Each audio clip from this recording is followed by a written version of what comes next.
Hello everyone.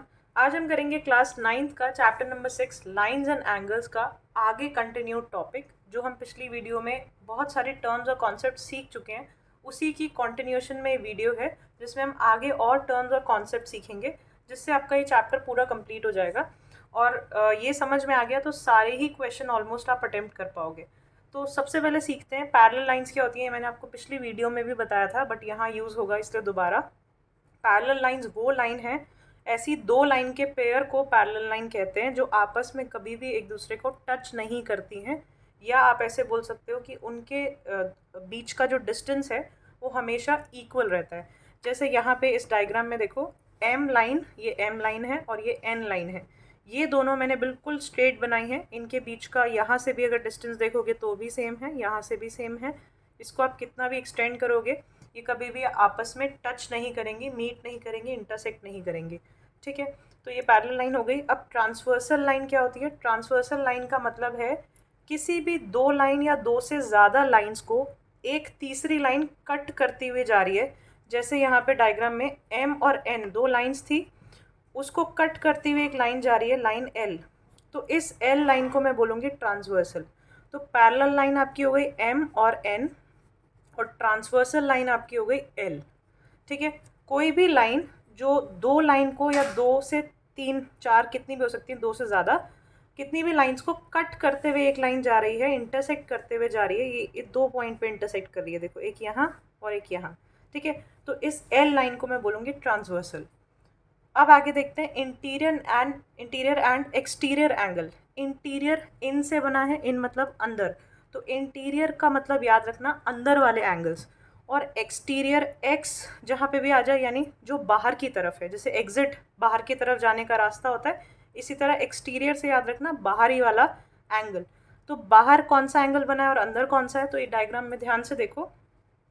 जब दो parallel lines और उसके ऊपर एक ट्रांसवर्सल है तो दो मीटिंग पॉइंट बनते हैं और उसमें चार एंगल्स बन रहे हैं। तो ये मैंने नाम दिया है, 1 2 3 4 एंगल्स को नाम दिए हैं चारों।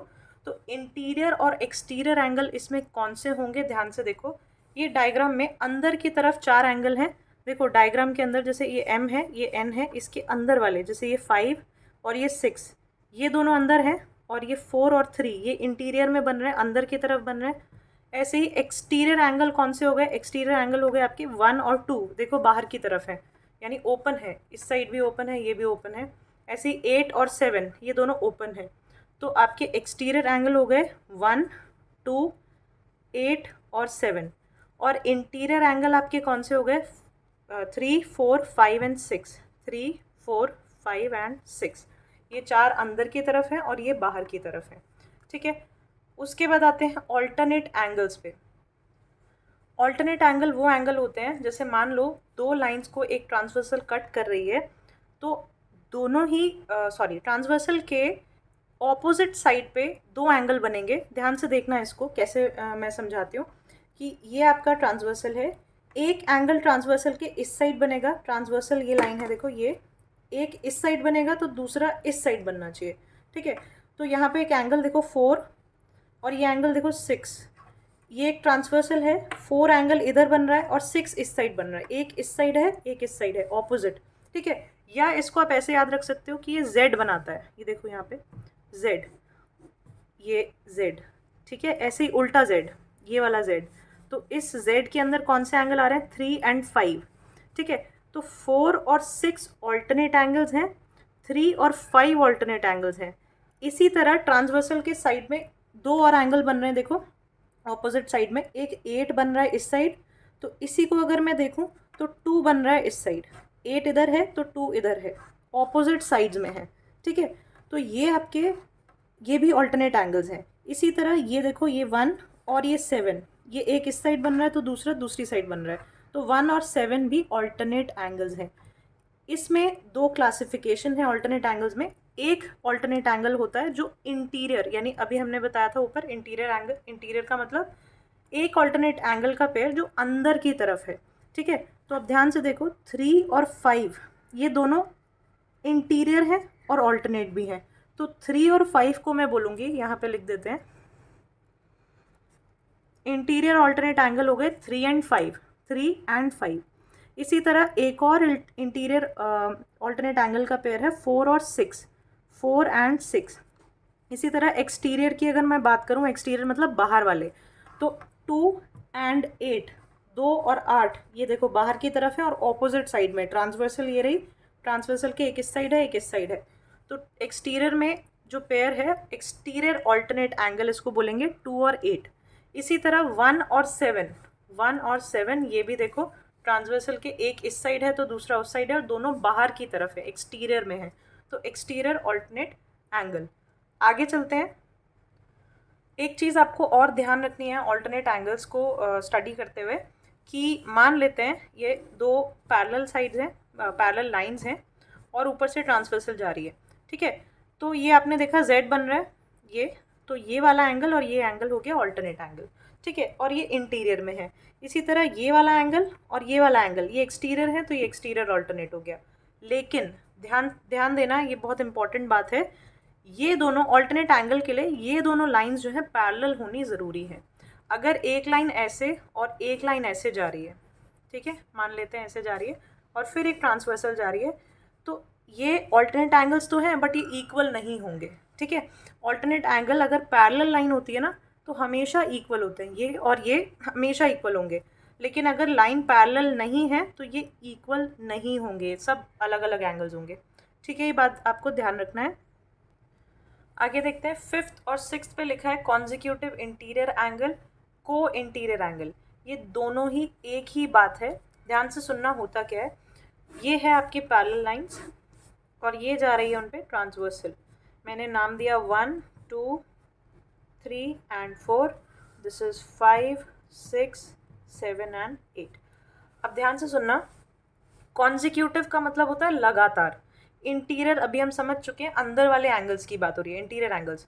तो कॉन्जिक्यूटिव इंटीरियर एंगल कौन से होंगे, जो अंदर की तरफ हैं और लगातार आ रहे हैं, ट्रांसवर्सल के एक ही साइड हैं और एक साथ आ रहे हैं। तो 4 एंड 5 यहाँ पे कॉन्जिक्यूटिव इंटीरियर एंगल्स हैं। इसी तरह 3 एंड 6, देखो ये रहा और ये 6 ये रहा, दोनों इंटीरियर हैं, अंदर की तरफ है और लगातार आ रहे हैं, ठीक है।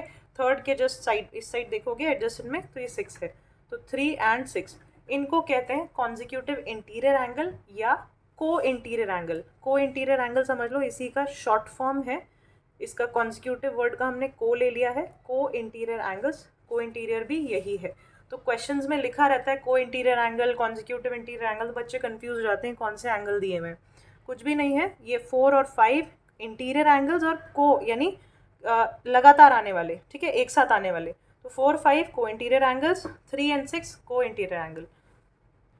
एक बहुत important angle, type of angle मैंने मिस किया है, which is corresponding angles. Corresponding angles क्या होते हैं उसको हम यहाँ समझेंगे। जैसे ये है आपकी फिर से पैरेलल लाइंस, एक ट्रांसवर्सल कट कर रही है, दिस इज 1 2 3 एंड 4 5 6 7 एंड 8, ठीक है। अब हमें बताना है कॉरेस्पॉन्डिंग एंगल कौन से होते हैं। तो वो एंगल्स जो ट्रांसवर्सल के, ये ट्रांसवर्सल है L, ट्रांसवर्सल के एक ही तरफ आ रहे हैं। ध्यान से देखना, ये बहुत इंपॉर्टेंट है, बार बार यूज़ होंगे। ये 1, ये देखो ट्रांसवर्सल ये रही, इसकी एक ही साइड 1 एंड 5, ठीक है। एक एंगल छोड़ दो, एडजस्टेंट वाला एंगल छोड़ दो, ये वाला 1 एंड 5, तो मैं यहाँ पेयर लिख रही हूँ, 1 एंड 5 कॉरेस्पॉन्डिंग है। इसी तरह 2 और एक इसके साथ वाला छोड़ दो, यहीं ट्रांसवर्सल की सेम साइड 2 एंड 6 ये कॉरेस्पॉन्डिंग है एक दूसरे के। इसी तरह 4, उसके कॉरेस्पॉन्डिंग कौन होगा, 4 के कॉरेस्पॉन्डिंग होगा 8, ये वाला देखो 4, ये 8 के साथ वाला छोड़ दो, ये ट्रांसवर्सल के एक ही साइड होंगे, तो 4 एंड 8 कॉरेस्पॉन्डिंग होगा। इसी तरह से 3 एंड 7, 3 एंड 7 ये कॉरेस्पॉन्डिंग होगा, ठीक है। थोड़ा सा टाइम लग सकता है इनको समझने में, याद रखने में, कॉरेस्पॉन्डिंग में, ऑल्टरनेट में बच्चे बहुत कंफ्यूज होते हैं, तो प्रैक्टिस के साथ बट याद हो जाएगा। एक और चीज़ जो हमने पिछली वीडियो में की थी, सेम यही चीज़, कि ये पैरेलल लाइंस हैं, ये ट्रांसवर्सल है, यहाँ पे एक तरह का और एंगल होता है आपका, ये एंगल जो क्रॉस बन रहा है, देखो ये पिछली वीडियो में मैंने आपको बताया था, ये और ये क्रॉस हो रहा है, ठीक है।